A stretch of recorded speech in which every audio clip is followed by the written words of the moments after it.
Hello and welcome to my channel. Today I'm going to talk about 15 reasons why you could fail your PhD. PhD is demanding, full of challenges, full of milestones. Make sure that you don't make these mistakes and complete your PhD on time. But before we begin, let me introduce myself. My name is Vidhi Poddar.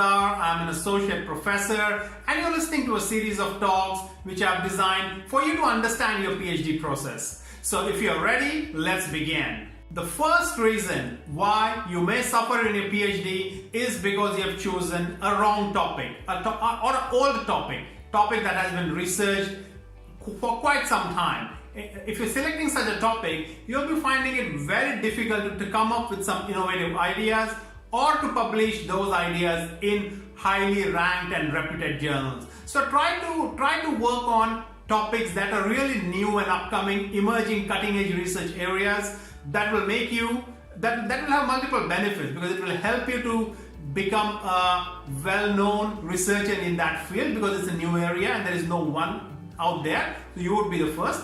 And secondly, it will be easy to publish and your ideas would be things that people would build more new things upon. The second reason why you may fail a PhD is because you don't treat your PhD as a full-time job. I suggest you should consider your PhD as a 9 to 5 job. Start your PhD work at 9 o'clock in your lab, finish off by 5 o'clock. The next reason is you either aim too high or aim too low for your PhD, and that's not a good sign. And because you're not experienced in this at the moment, you should go and talk to your supervisor, share your ideas and see what the supervisor has to say. Do they think it is a reasonable aim to be achieved in a PhD, or is it just too much and you may not be able to finish? So why?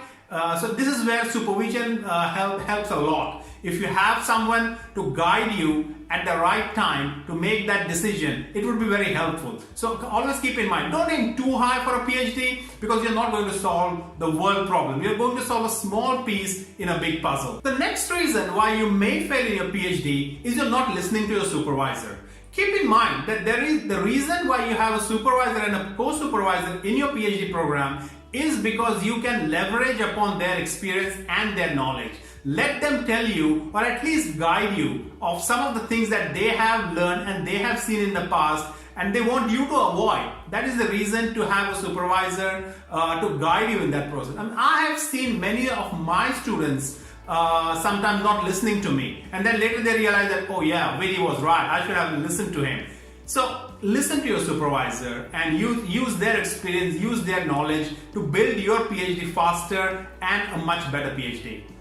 Another reason that can affect your PhD, and this is a bit sad, because I feel if you do not get the right supervisor, if you cannot gel or cannot work very well with your supervisor, it is going to affect your PhD. And I have seen many students who are in this situation. I think picking your right supervisor is one of the critical things that you should keep in mind. Also remember that it is okay to change your supervisor. It's not that once you have selected a supervisor you cannot change them. It is perfectly okay if you decide to change. Just contact whoever is your research coordinator in your school or in your university and explain them that I think I need to change my supervisory panel. There should be a policy within your university that will help you to do that. So don't ever think that it is next to impossible to changing a supervisor.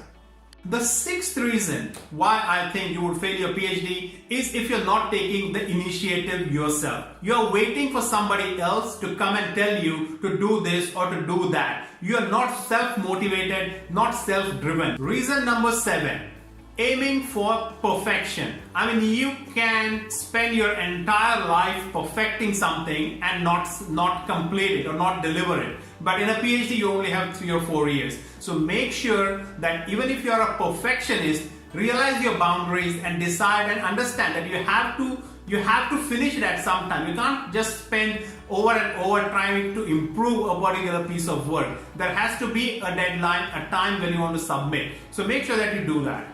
Next in the list is poor project management. I have mentioned that in many of my other videos as well, that consider your PhD as a project and project manage your PhD. I mean, people have come up and designed project management methodologies, tools, and techniques. These are out there for you to use for your PhD.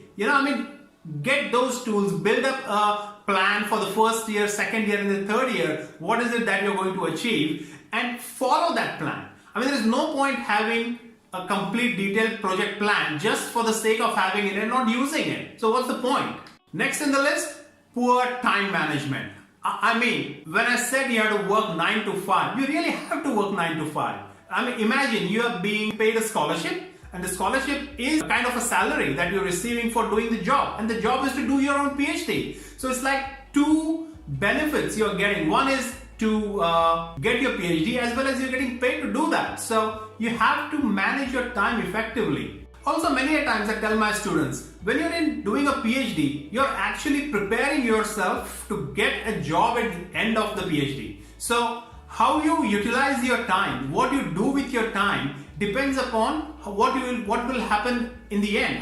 If you are just doing PhD and not preparing yourself for the future job, you're losing time. And I feel the PhD time is the most beautiful time that you have in your study, because once you finish your PhD, you will not get that kind of an attentive time where you're just purely focusing on one bit of research. And I think that's the most memorable time of my PhD as well, or of my life as well, or my career.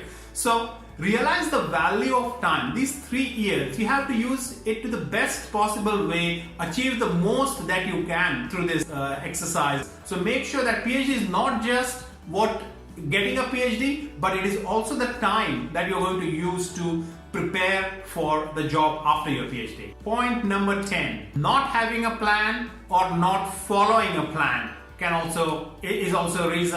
Like I said, project management.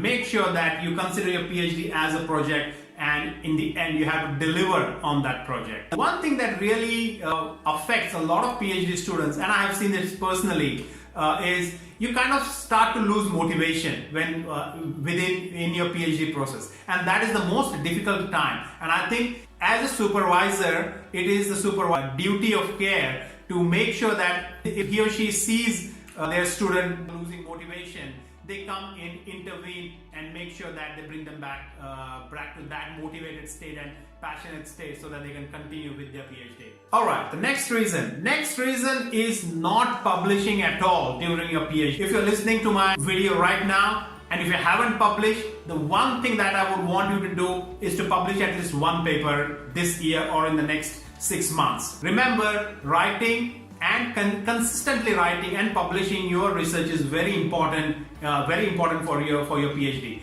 And there are multiple reasons for that. For example, imagine if you have completed your research, you are in the 3rd year and you haven't written anything, and you would have to write like 100,000 words in 1 year. It is going to be a daunting task. It's not easy to come up with 100,000 words. But if you have a regular publishing strategy, and this is what I tell my students as well, that you have to regularly publish. You publish once you have completed your candidacy or your presentation. You complete a paper after you've done your literature review, and every step, slowly you build up, come up with a couple of papers a year. That is sufficient. That is acceptable. If you can do more, even better. But have a publishing strategy in place. Many a times the best ideas come when you're talking to somebody else, maybe over a coffee or over a tea break. Collaboration is critical in your PhD. You may not realize the value of it. You might think, oh, is this one more thing that I need to do other than my PhD? But I think collaboration is integral part of your PhD. You have to do it. Some of the best ideas come up when you're talking to somebody else who is not in your field. They may look at your research or your research problem in a different way. That may give you some new ideas. So keep in mind, you need to collaborate with your colleagues or with a fellow PhD student. Another reason is you're taking too much time off. You might have taken a leave, gone on a holiday, and once you come back from the holiday, you kind of lost your motivation. You're still in that holiday mood. You're not come back to your PhD mood. That can really cause big problems. And I have seen students who have experienced that kind of a thing, where they got back from a holiday and they're like, just can't get back into their normal PhD routine. Another reason why I see many people fail their PhD is starting the PhD for the wrong reason. I have seen many students come to me and they say, I want to start my PhD. And the reason, and I ask them, why do you want your PhD now? What was the reason? What was the motivation for you to come right now? And many times I receive the answer, which is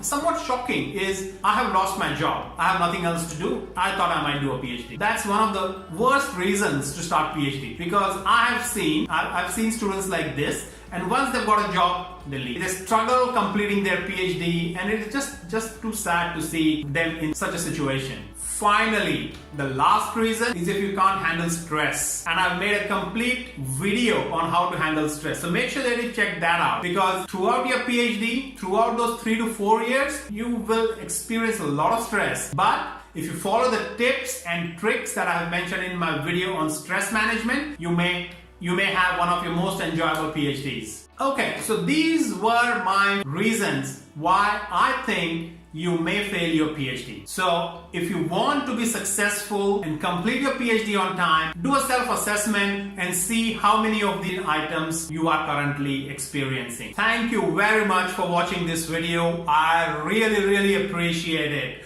I hope you have learned something from this, and if you have done, please do share this video with your friends. Subscribe to my channel. Till then, thanks a lot, and I'll see you in the next video. Take care.